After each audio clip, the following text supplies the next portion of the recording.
rolling. We're So rolling? Perfect. All right. You're right. Dawson Edwards, What's thanks for up, coming man? out, man. Hey, I've enjoyed it so far. Good deal. Like I told you, White House is You've been here before. been here quite a few times. Like I said, I had a buddy that I used to work with at UPS, and Yeah. he's like my first friend in Nashville, and he lived here, so he's like my only buddy to hang out with. So I've been in White House a ton. A ton. A ton. A ton. That's awesome. Yeah, Yeah. dude, White House, I love this area up here. So Like I do said, I. I grew up not far from here and Yeah. then lived here, and yeah, like we were talking earlier, I worked at UPS too for a Yeah. little bit. So it's, hey, that's what you got to do. Hell of a place. Dude, loading those boxes, man. It pays the bills. It pays the bills, and it's just, hey, you got to do it I sometimes. mean, it's hard work, and some people can't do it, but yeah. that's like the only kind of jobs I ever had was manual labor stuff. So Yeah, when I same. got here, it was available, and they were hiring, and I was like, I got it pretty much when I moved here, and I worked at that 3 a.m. shift. The sunrise shift. Oh, so Yeah. yeah. See, I went in at 1 and then worked till, what was it, like PM? 7 o'clock? 1 and a.m. A.m. Yeah, it's the sunrise shift. You did the preload. Is that I the did the preload. I was the Okay. preload. Yeah. See, we did Trucks sunrise. were empty, and yeah, you just start. Yeah, we did sunrise, and you got there at 3:30. So I'd usually wake up about 3. Just you could wear gym shorts to work, throw on Yep. a pair of boots, like pretty much roll straight out of bed. Get up at 3, head down there, get there like 3:20, and then work from like 3:30. We usually got off like 8:30, 9 o'clock. And then I'd go to the house and grab a shower and a sandwich, and then head on down to Music Row and ride at 11. And I did that for 3 years basically. That's awesome. That's awesome. Yeah, it was rough. Didn't sleep much. Oh, But it Yeah. builds character. They say. It does. It builds Builds some character for sure. Yeah, that is awesome. And you're from Georgia. Yep, Rome, Georgia. It's in between. It's an hour south of Chattanooga, hour north of Atlanta. It's just about 60 miles from both. Right there. Right there in the middle. Right Nice. there between both of them, in northwest Georgia. Northwest. Nice. Nice. And then how long you said been up here now? A little over 5 years. A little over 5. Nice. I moved here. Moved here when I was 19. Okay. Just turned 24. Nice. So, yeah, I got a job. I graduated high. I went to a little school called Armurchie. It was super small. This is like north of Rome. Yeah. And graduated from there in 2014, and then got a job building countertops. Okay. Did that for a year solid. Still living at home with Nice. my parents. Did that for a year solid. Just straight up threw the money in the savings account and made the move here. I'm like almost exactly a year's. Like I think I got the job in May of 14, and I moved here in May of 15. Nice. Yep. Nice. So it's just pretty much a year just saving money. Then moved here and thought I was gonna live the dream, and then I had to go to work at UPS. So. Hey, you got to do it sometimes. Like, it's crazy how many stories you hear like that. Yeah, though. I remember one morning like waking up and telling my mom specifically, I was like, man, because I'd already had the move plan and everything. I was like, man, I just can't wait to move to Nashville and just play music for a living, Yep. Yep. Boy, was I just wrong as wrong could be about that. Coming up here, I was like, not getting no sleep or anything. I Yep. was like, I couldn't have been more wrong. I was like, man, I was doing pretty good living at home. Living at I was home, like, yeah. I might have made a mistake. Yeah. coming up here. You come up here like, oh, Yeah. man, what I get myself into? Yeah. I mean, I think everybody has those thoughts Yeah, though, and you come yeah. up here and I was so young, you don't know anybody. I couldn't go to bars and stuff. Like I said, meeting Yeah. people at UPS and Yeah. whatnot. So I really did have a thought like, what in the hell did I do? I was like, it's moving probably the up here. biggest mistake I've ever made, Yeah. And it's like that too. You meet people, and then you meet people Yeah. and make friends, and you Get more have people comfortable around. with it. Yeah. Yeah. You feel like you have a family here, I Yeah. guess. Yeah. Your After friends you meet are some your people. family. Yeah. Yep. Yeah. And Yeah. we all talk about that. It's like that is your family. Those people you lean on, you go For talk sure. to. Like you don't have mom and dad or a brother and a sister, so you got to like just lean on your buddies when you're Yeah. out here. So Yeah. That is awesome. That is Yeah. awesome. And did you play any sports in high school or? I played football up until I think sophomore year. Gotcha. I quit sophomore year Yeah. to pretty much do music. I Music, guess. yeah. Like, Music was it. I have a hard time like if I do something, I want to be like. Really good at it. Yeah, and like I just want to have like a goal, I guess. Yeah. Like I just want to be the best that I could be. I guess Yeah. I have a very like passionate and addictive personality. Which is good for Yeah, things like exactly. this. And so we played like we used to go to we go to football camps and stuff back in the day. And like I'm a big guy, but Yeah. we went to football camps and like these guys are like 6'4", like Bigger guy. 280 pounds, and it's like they're like considering us small. And I was Yeah. like, dude, there's just like I have no shot at like up until that point I was like, oh my god, I was just gonna be a college football player, Yeah. like D1, you know, like whatever, and like I was really never that good, but I at least had that like dream Yeah, of the it. dream. You know, I could look Everybody forward to does, it, yeah. you know, and then like you get there and it just like kind of slaps you in the face. It's like I absolutely have no shot at being anything in football. So I was like, once that like clicked, I was like, man, I just hate this really. So Yeah. I just pretty much was over with it then. I hear Play you. some music. I hear ya. I was already playing music anyway, and I got to the point where I could play, like, was playing shows on the Yep. weekend and stuff. Like, you know, we were playing Mexican restaurants, little sports Yeah. bars and stuff around Northwest Georgia. So I was already doing that and was like, you know, whatever. I don't really care. So Yeah. And what kind of got you into music? Like your family kind of music? I had both my parents, I guess, are like big music fans. Okay. And nobody in my family plays music at all. Yeah. And my mom is just literally always had like GAC playing and like always had the radio on. So like you just always had that was like late 90s, early 2000s country, just literally all the time. All That the was back time. when music videos were a huge deal. Oh, I feel they like were nowadays huge. they're not. They're not as not big. as big Yeah. as they are, and I feel like GAC and CMT doesn't really even play videos anymore. They have like TV shows and TV stuff shows. on True. there, Yeah. Yeah. which is cool. That's fine, but seeing those music videos when I was a kid was like, I thought that was like awesome, you know. And like my mom just literally kept it on in the house all the time, and then my dad, he's a huge like. Bo Cephas is like his That's his guy. guy. And like the Hank and Waylon and like all that, like that's his stuff. So I got that big dose of that, and I consider like Hank Jr. in my top 3 of Really? like favorite artists ever. I mean, I can agree with you. he's been my most listened to artist on Spotify since I've had a Spotify and since Dang. 2016. So yeah, like, he's your guy. I just listen to Hank Jr. all the time, especially like when we drink and stuff. Like we just turn Hank on and Yep. you know, I mean that's just what I just love. That's Hank what Jr. you would do. Yep. He's got so many songs you can like. I still feel like I'm finding Hank Jr. songs sometimes that I haven't heard, you know. Yep. But so they're music fans, and I was just kind of always around country music in like that way. Yep. And I just always just loved singing it and stuff, but never really thought about it. And then my dad used to write these little poems, I guess that you could call them, and I was probably 12 or 13, and I read one of them one time, and it was just like I just thought it was like the coolest thing ever. And it was a poem about like country music. It was like Gotcha. it had like country music people and titles and stuff. It was really cool. I wish I could. I'm sure we could find it somewhere. You, but you need to find that. That'd be awesome. I read that and I was like, oh my god, I just thought it was awesome. So then I started like just writing stuff myself a little bit, and then me and my dad would like write a little bit together, but it was no music to it or nothing. And so when I was about 14, I decided that I wanted to learn how to play guitar and like to put music to these little songs that we had. So I literally went down to a pawn shop. I got like some money for Christmas or something, whatever, and I bought a Mitchell guitar for $90. Nice. And my mom paid for me to get guitar lessons. I did that for a little while, and I picked up on it super quick. I don't know, just like I'm not a great guitar player by any means, but like just the basics of like playing guitar, I picked on it up super fast, and it's kind of from there on out. I just started putting music to those songs, and I was like, man, I want to play in front of people now. Yeah. And, I mean, I'm 14, 15 years old. I was just absolutely terrible. Not that I'm great now, but just absolutely terrible. You know? But the best part of it is my parents and everybody in my family is just like super supportive. You know, like I never had a foul word about like I was like I want to play. That's it. huge too. Yeah, I don't know how people do it that don't have supportive parents. Honestly, It's a lot harder. Yeah, I couldn't even imagine it. You know, and I've met people that don't have support system, and I hate that for them.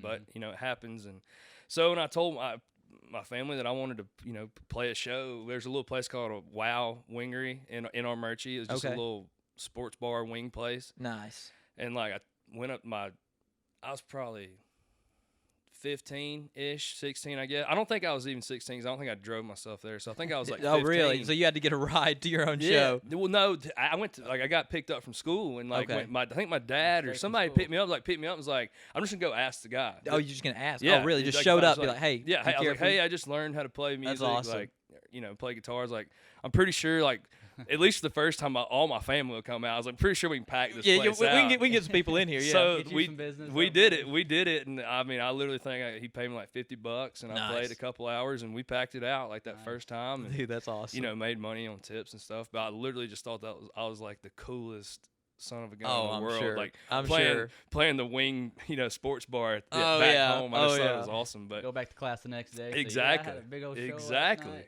And like buddies and stuff would come to Yeah. the shows, and I just thought it was like the coolest thing in the world. And I did that all through high school, just playing like Mexican restaurants, sports bars, just Yeah. anything that I could in that little point of time. Just that stuff. Yeah, Nice. all acoustic stuff. Yeah. All acoustic. Never really did any full band stuff at all till like, I mean, I'm not lying, like probably like 2 or 3 years ago. It was like literally when I first got into full band. Really? Stuff. Like I've been playing guitar and shows and stuff now for about 10 years, but It's just been all acoustic stuff. all and acoustic everything. stuff. Just never really had an opportunity to do a lot of full band stuff, and just recently got that opportunity to start doing full band Nice. stuff. Probably 2.5, 3 years ago. Nice.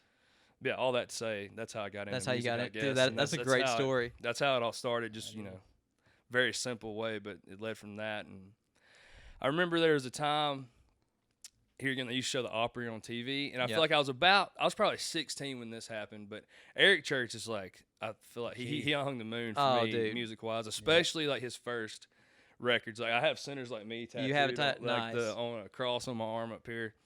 But I just thought he was awesome. And I can't even remember where I was at or what I was doing, but him and Randy Houser had a show at the Opry. And like I said, this was when they like showed it on TV. Yep. And they're both playing acoustic. Church plays Sinners Like Me acoustic. And then Randy Houser gets up there and he plays a song. I don't even know if it's out anymore, but it's called In God's Time. And he's just sweating. I think I remember his ass that, off. Yeah, it was awesome song. This like he messes up the words, like sings the second verse twice. He's up there on a bar stool with the Opry, like he's pouring sweat, Oh, man. acoustic, just belting this song out. And that was the moment, like right then, I was like, that is what I want to do. Like, I want to sit on stage at the Opry and play guitar and sweat my ass off just like that. Just like that. And that was like, I was probably 16, and that was like the moment it was just like clicked. I was like, that's This is what I'm doing. This is what I'm doing. So literally, I'd say from 16, every decision I've made, from relationships to what I do on the weekends, like whatever, has been geared to getting to Nashville and like doing this for a living. A living, that's yeah. literally all I've That's ever. what you got to do right there. Since I 16, probably is like all I've ever cared about. That's great. So That's great. yeah, And here you are. here I am. That's doing awesome. this podcast. It's Doing cool. this podcast. This is If awesome. it wasn't for picking up a guitar at 14, I would have never been here. Never would have been here. And doing the Out Here podcast. nice. That is awesome, That man. is awesome. That is a good story. Yeah, Heck yeah. Dude, man, that's crazy. So it is. And then the Nashville story. I mean, you get here, and like I said, y'all moved here. You get here, you don't know anybody. You work at UPS. Yep. Life Get kind of by. sucks. Like you don't have any money. Yep. And I did that. Like I said, I did that for like 3 years. But I was here in town for about 6-8 months, and then I don't know if y'all know Ben Hayslip, No. the songwriter. He's written like he's got like 40 number ones at this Dang. point. But like Al Dean, Luke Bryan, all those A guys, lot. Dustin Lynch, like all that crew. He's in the Peach Pickers with Red Akins, Dallas Davidson, Gotcha. those guys. Yep. Anyway, I'd been here like 6-8 months, and had this song called "Half My Heart's in Georgia." Okay. It was just like straight up like depressed song. It's just like Talking about back home. back and home. It's like stuff. half Yeah. my heart's in Georgia. It's like it sucks, but I got to be here kind of thing. And Yeah. we posted acoustic video of it on Instagram, and he saw it and like commented on it or whatever. And That's awesome. a few days went by, like messaged me on Instagram. Was like, yeah, dude, like, what are you doing? Like, what you thinking? At this point, like, I don't even really know. I'm like, Yeah. I looked up to Ben Hayslip, and I'm just like, oh my God, Ben Hayslip's Yeah, no, messaged This me, guy's and messaging, talking to me. he got me in touch with his publisher at This Music. He was over there at the time, Rusty Gatson, and Rusty's over at Sony now, but got me in touch with him. I didn't have a PRO. I didn't even know what a PRO was Yeah. at the time, and I met with Rusty. Rusty asked me if I was like with ASCAP, BMI, CSAC. I was like, man, I don't even know what that is. And he's like, I got this guy over at ASCAP named Robert. Like, I want you to go meet with him. And I was like, okay. Sure. So a couple days later, I guess, go over to ASCAP, meet with a guy named Robert Philhart, and he liked my stuff, and he put me in this program called the GPS program, and it's a year-long thing, and you meet with. So it's like 12 months, and you meet with like 6 publishers. So Okay. you work with like a publisher for like 2 months at a time. Gotcha. And I was lucky enough that like Robert set me up with more than just like those 6 meetings that I got from the GPS program, and he set me up. And I can't remember if I met BMG through GPS or that was like an off one that Robert got me in. But I met a guy named Daniel Lee over there, and we hit it off, and that was like in October of, I can't remember the years now. I think it was like 17, I want to say. I Gotcha. can't remember. Anyway, we met in October of that year, worked together in a way of like I would turn in songs to him. We'd have meetings, but I had no deal or anything. Yeah. And it went a whole entire year the next October and got my deal offered to me. I've had a deal. I guess I was like 17, 18. Yeah. I can't remember. Whatever. Anyway, it was a year. Met him from that October, signed it in December of that year, and that's kind of how like that all happened. But Nice. it's been a crazy ride. Dude, Yeah. that is awesome. But Sounds like it. yeah. But here we are now. So Here we are. it's been fun. That's awesome. Yep. And then you're a huge NASCAR fan. Huge NASCAR fan. Huge. I mean, like, Couldn't tell by the number 3. On Yeah. The, yeah. On the back of the truck. You I know, got saw. it on Yeah, you got the- all the stickers and everything on there. Yeah, it's outside of music, I mean, that's all I've ever cared about what as you love. well. My dad's a mechanic and a huge race fan, and I've just always been around it, you know, just Nice. cars and engines and stuff. And my dad used to work on dirt track cars. We have a speedway in my hometown called Rome Speedway. Okay. So that's like a very easy, accessible thing to go do. So you can just go over there, and that's what you know. We race on Sunday night. So like, Yep. you know, after the race on the NASCAR race, we'd go to the Rome Yep. racetrack and go. There's a place called in Woodstock called Dixie Speedway, Okay. and they race there on Saturdays. So like Saturday nights, we would do that growing Yep. up. So I think Dixie's probably about 45 minutes from my Gotcha. hometown. So yeah, my dad did that when I was like super young, and so I was around that a lot. And then my dad's a mechanic, so always around that. But then on my own, I just picked it up and like fell in love with it and dove into my own just huge NASCAR fandom of Yeah. things. And I mean, like I said, have that just passionate, obsessive personality. So I just am obsessed with it. You know, You're It's just like, that's obsessed, all yeah. I care about. And since I've been here recently, just being a big fan, I'm always posting about it on social media. And if you've probably seen Yeah, it I've on seen there, some of just it, it's yeah. like, you know, it's what I do. I post about it on social media. If you follow me, you're gonna see NASCAR stuff. That's just Dude, part of that's it. just who you are. And I wear NASCAR shirts every day. Like on stage, I wear the pit crew shirts. You can see right there on that picture. I got there an you go. actual NASCAR Oh, fire that's suit. awesome. Look at that. Got the real deal there. And I can tell you how that all came about. But we so just from all this, like posting about it, and then NASCAR, I put it in a lot of songs too. You know, got Yeah. like just stuff about stuff about NASCAR in my songs, and that's a buddy of mine's dirt track late model Oh, right look there. at that right there. He let me climb in it one day, crank it up. I'm a little too scared to drive it around the track, but you know that's why I respect the drivers. That's they right. They're the ones that do that. But Dude, I mean, it's insane what they can do around those tracks. that was at Dega last year in 2019 Nice. in October. I think I'm wearing the same shirt right now that I Yep, have there on you in are. that Yep, photo. you're wearing Yeah, it I right have there. that shirt on. That's Earnhart's last win car. That's the car he Gotcha. won his last race in Awesome. at Dega. But where was I going with it? Oh, so that's it. That picture right there next to that's the kind of stuff I wear on stage, like the old pit crew shirts. Like that's the Right old there. Dale Jr. Okay, pit that's crew awesome. shirt. Like those are what I wear on stage. The one next to that's the old Rusty Wallace one. Like I got tons of them. That's my thing. A black shirt under it with the NASCAR With the pit crew NASCAR. shirts. And that's what I Nice. wear. That's what I wear on stage. But anyway, I had this song out called "Wouldn't Be Sunday." Okay. It was on my EP before this past one we put out, and it's basically a song about my granddads. It's kind of a both granddad thing. Both of them were big race fans Nice. too, and you know we'd watch the races together and stuff. And basically, it's like it wouldn't be Sunday if we didn't still watch the race and you know have lunch and go to Yeah. church. All stuff. It's basically like my version of what I love about Sunday. What I love about- in yeah. a way, it's Yeah. like my version of that. Yep. But a guy named Brandon, he works for Roush Racing. He like posted that on his Instagram story and was like, "Can't wait to hear this like at the racetrack soon or whatever." And then I was like, "Damn, that's awesome!" You That'd be know, awesome, we started yeah. following each other, became really good friends, and like he's like a friend of mine now that I talk to like every day, That's awesome. basically. But he does PR work for the 6 and the 17 car. Okay. So met him, and we went to. He's actually one of the ones that hooked me up with the hot passes for Kentucky. But he hooked us up with hot passes for Kentucky, Talladega. They were down here for the NASCAR awards. We're here in Nashville Yeah. this past year, and got to go to the award show, and it was just crazy. I mean, There I you just go. never in a million years thought I'd get to do any of this stuff. Yeah. and Yep.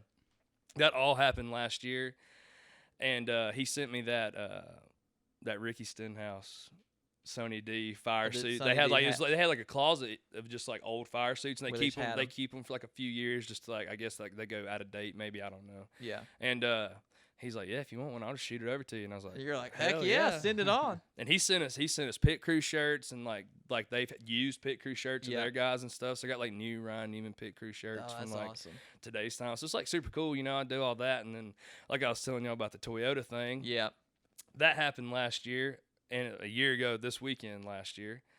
And I was coming out of a meeting. I got this email, and it was like from Toyota. So it was like Detroit, Michigan, all this stuff. And I was like, "What?" You're like, "Is this real? Is this a scam? Yeah. What's going on?" Yeah, I definitely thought. I mean, everybody gets weird emails all the time. What do they want? And it, I was like, they're just trying to get my bank account Is this number. a Nigerian prince here thing? What's going on? Yeah, it's crazy. And so I read this email, and it was a long email, and they're just telling me all this stuff they wanted to do, and I'm like, this sounds great, but this is really too good to be true. There's no way this is actually a thing. And so I emailed the woman back. And she's like, if you don't feel comfortable with it, like, we don't have to do it or whatever. I was like, no, I'm comfortable. I just want to know, like, is this real is or this not? real? Yeah. And she's like, yeah, just give me a call, like, a couple days. We scheduled a time to call. And so I call her, and we get to talking, and I was like, well, this is literally as real could get. And I asked my family about it. I told them, they're like, yeah, as long as they don't ask for, like, your credit card number or nothing, like, I think you're, good to go. Like that, yeah. And I was like, well, they've literally just said, we're going to do all this stuff for you. And I was like, okay. So anyway, it gets closer to time. I get this big package in the mail, and it's got the tickets, the passes, everything. And they tell me they're going to give me a Toyota truck, like brand new. This was 2019, like 2020 Toyota Tundra. And I was like, okay. So literally these two guys, it's from Atlanta. I got the pictures of this on social media somewhere. It's about this time a year ago. So that'll be about a year ago. July this weekend somewhere. I had the picture of that Toyota truck on there. And I got to meet Richard Petty and all this, but all those are on here on this social media. And, so these two guys, it's from Atlanta. So these two guys, there's a company that does this, drove from Atlanta, drove that brand new truck up here. Drove the truck up to you. Yes, had only miles it had on it was from there it is right there. Oh, look at that. The only miles this truck has on it is from Atlanta to here. So it's like 200 and something miles on this truck. And I was like, this is insane. These dudes come up to the house. They're wearing like mechanic top, the collared shirts with like the navy blue pants. They come up to the house like, hey, sign this, this, and this. We sign it. They already have a plane booked. They call it Uber to my house, get in a Uber and go to the airport and leave back to Atlanta. And leave me with a Toyota truck in my driveway. And you're just sitting there. Keys, here you go. Like, we'll be back to pick it up in like 10 days. And I'm like, okay, like, hell yeah. Like, I mean, this is crazy. Like, I can't believe this. I've made buddies. That's Spencer Boyd's truck right there. He's another NASCAR buddy of mine that I've made friends with now, but that was his truck that weekend at Kentucky. There he is. There's the king right there. Yep. Look at that. That's awesome. He's the man. He was one of the nicest human beings I've ever met. That's in great the world. to hear. And he's the freaking most successful NASCAR driver ever. So that was awesome to get to meet him. See, I got all the Toyota. I got the TRD. They sent these shirts. I got the hats. I see it. Yeah, we got the lanyards. We're decked out in Toyota gear. Oh yeah. So we do all that, and we get to, like I was telling you, we get to drive the drivers around the track, and we got the big flag. They got the Toyota and the American flags, and these flying out the back. Yeah, they say "Built Texas Tough" or like something like that on there. And that's just a few pictures from the race there. That was my first time ever going in the garage on pit road or any of that stuff. It's pretty sweet down there. I mean, most amazing experience I've ever experienced. Yeah, that's great. It was awesome. And then getting to drive on a NASCAR track. I've gotten to drive. I've never gotten to drive on them, but I've been on a few NASCAR tracks, Texas and Charlotte. I've been driven around on both of those. We got to like drive this truck, around. Lead. Yeah, it was crazy. Like you got two NASCAR drivers on the back. On the back of the truck, and you're just and like the infield, and like I don't like the infield camping area, like that's on your inside. And there's dudes like wearing horse hats and stuff, like shotgunning beers and like going crazy. Girls got their shirts off and stuff. Like while you're like they do it to the drivers, But I'm like hell yeah, just driving the truck down the back stretch, looking at all that. So I was like, every race. This is the greatest experience in the world. So that's hilarious. Doing all that stuff was freaking awesome last year, and then getting to go to the award show and all that, and having all that here in Nashville, and them doing the burnouts and all that downtown was like neat. Just the top icing on the cake. Really, it was so cool to get to do all that. That's awesome. But see, if you follow me on social media, it's just NASCAR and country music and cold beer. That's Jimmy Johnson. I'm sure y'all know. Oh, Jimmy. Oh yeah, I got to meet him there. He was doing pretty good down at Talladega. He was. In the end. He was. He's having a little bit of a rough slump, but you go through that. He's retiring this year though, which is this sad. is last year. He's hanging it Hopefully he gets to win at least one before I he hope so. I would retires. love to see him win one race before he Yeah. goes out, like get that like proper send off. Yeah. You know? Yeah. Mhm. Because I remember back in the day when I haven't watched NASCAR. We're slowly getting back into it because Mhm. my brother's getting back into it. He bought a Mustang and then Oh yeah. was getting kind of into it. And like we used to, like you said, on Sunday afternoons, come home from church. Mhm. It was if it was a big race, we had it on. If not, it was if it was a big golf match, we had Tiger. The Mhm. Masters, blah blah blah. Yeah. But if not, it was a race. Yeah. My grandfather recorded all the races, watched them. He had a camper, would drive to them, do all that. And so my dad obviously was just turn on the races. So we watch Dale Earnhardt, Jeff Gordon, all those back Yeah. in the day. And so now we're kind of getting back into it a little bit. And so went down to Talladega, but it got rained out. Yep.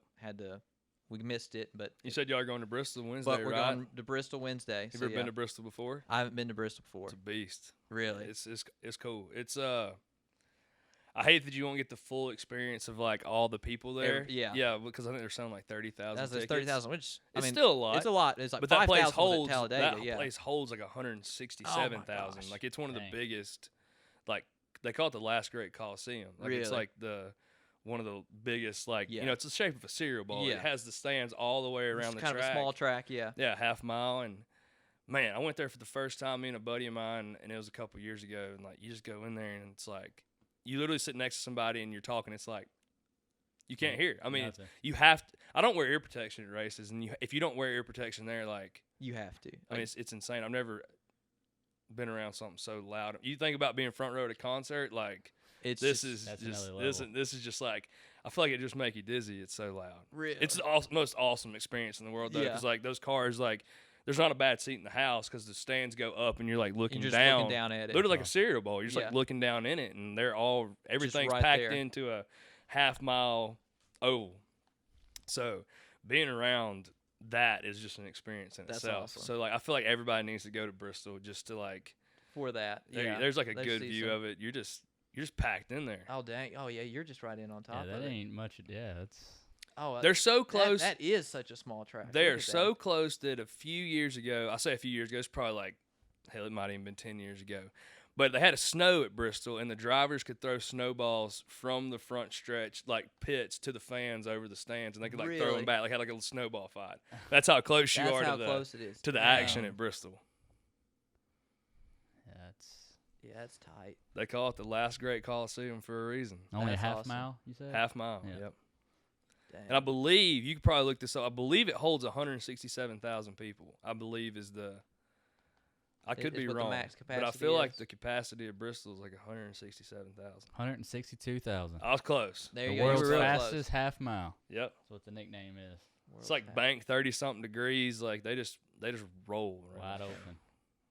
Yeah, I'm looking forward to that. That'll be a good one. Yeah, you have to let me know how that goes. Oh, yeah.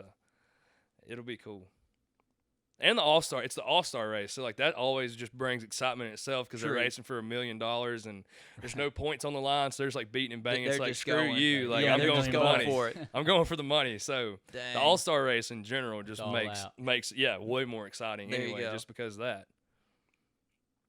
Dang. Do they usually always have the All Star race there? Or is it just kind of First time ever. They've always had it at Charlotte. Really? Okay, it's always at Charlotte. And now Always it's at Charlotte. Bristol. And because of this is only at Bristol because of this whole pandemic Pandemic deal. thing. Like, Gotcha. I forgot what the situation was, why they couldn't have it, but it might have been ticket sales. They probably, with the size of Charlotte stands, they probably couldn't put 30,000 people in there. And the crazy, like 30,000 people is a lot of people, but you can But in spread that this, out it's so not gonna much. be Like you're not anything. going to even be near anybody. Yeah. So it's like great, really. For they, this. and I assume they probably sold those 30,000 tickets in no time. Probably. Instantly. For Probably. Bristol. And like I told you, I've talked to a ton of guys that I've just met through social media and stuff. Yeah. They're like, "Oh, we're going to Bristol. Like, we're going to be there." I've seen a bunch of people say You they're can see it going. there. So Nice. I think those 30,000 will be there, no problem. No. Yeah. And it's a night race too, so that'll Yeah. be good. On a Wednesday, On a Wednesday, yeah. Wednesday night. that'll be So, cool. Under the lights, we'll see how it goes. I'm looking forward to it. Yeah, that's the one we went to the normal night race, the Gotcha. Bass Pro 500 or whatever it's called, and it was seeing 500 miles at Bristol is like, or 500. It's 500 laps, not 500 500 laps, miles. yeah. So 250. Yes, 250 250. laps. Dang.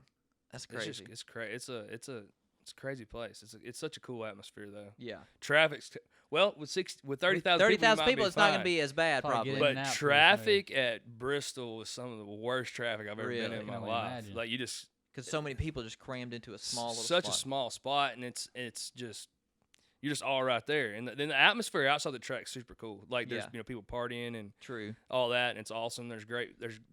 We went there and it was right when Monster took over, and there's like dudes doing dirt bike jumps really? and like they had like all kinds They of had that stuff set going up and on. stuff? It was like outside the track, obviously, but it was super cool. Dang.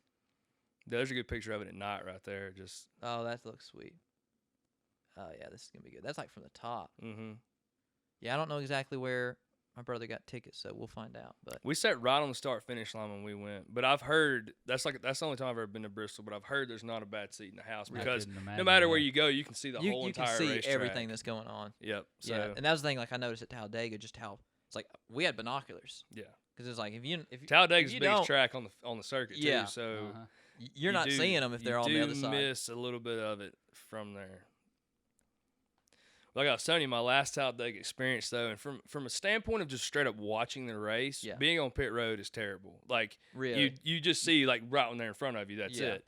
But for me, like I've been to a million So many races races now. from the stands, like getting that opportunity to be in the garage, and I did like the garage area at Kentucky better because Okay. it's smaller. Like it's Gotcha. a 1.5 mile track, so you're like A little bit. more confined. Gotcha. I feel like Bristol would be so too confined. Everybody be right on top of each Yeah, you'd other. be bumping shoulders. But too those much with half people. mile tracks, like the garage areas, seem to be like perfect size. Like you can get to people quick and like Yeah. in and out. And Talladega though, like being in the garage and the infield there, it's huge, like probably. I mean you got it. I mean literally from like to get into the entrance to pit road from like the garage. I mean just no joke, like a 15-minute walk just to Really? get over Just there. to get It's over so there. big, yeah. Dang. It's crazy. But the view from pit road, what I was getting at is just. It's more for the experience of like the pit Just stops being and there, being you're like seeing right them. there. Getting Yeah, on that's what's that's what you do it for. You don't Yeah. do it for the view of the actual race. But True. It's awesome. Nice. Did you like my little sound effect there? Yeah, yeah. After I did it, I was like, why'd I do that? But it's like, oh, Hell yeah. no. But yeah, that's awesome, dude. Yeah, Yeah. big NASCAR fan. Yeah, definitely. Nice. Like I said, outside of country music, I'd say you could split it 50-50. 50. Like that's what I Like right down the middle. That's what it is. I care about. That's That's what I tell people that follow me on social media. I was like, if you like NASCAR, country music, and cold beer, like this is the page for you. This to is go where you to. wanna I be right promise. here. Like you're gonna see redneck NASCAR, beer drinking, and country music. There you go. There So- you go. That's what I try to promote. That's awesome. That is awesome. Nice. And as far as like getting back to some of the music stuff, where can people find some of your music and stuff? Is it going to be? I'm like on all the everything, the normal stuff. whatever the platforms for music, Yeah. Spotify, iTunes, Amazon, Google Play, YouTube, Nice. all that. So Nice. everything I got's on there, and I'd post a lot of acoustic videos, like Yeah. covers, and I do originals too on social media. But everything I have out, I probably got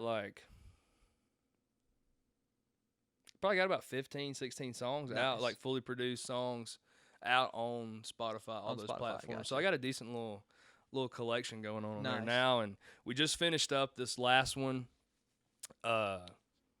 We recorded it back in November, got it done around the beginning of the year, and like had them spread out like every 6 weeks release. True. So we've been releasing songs since earlier this year, and just finished up with Coldest Thing in This Bar. Gotcha. Okay.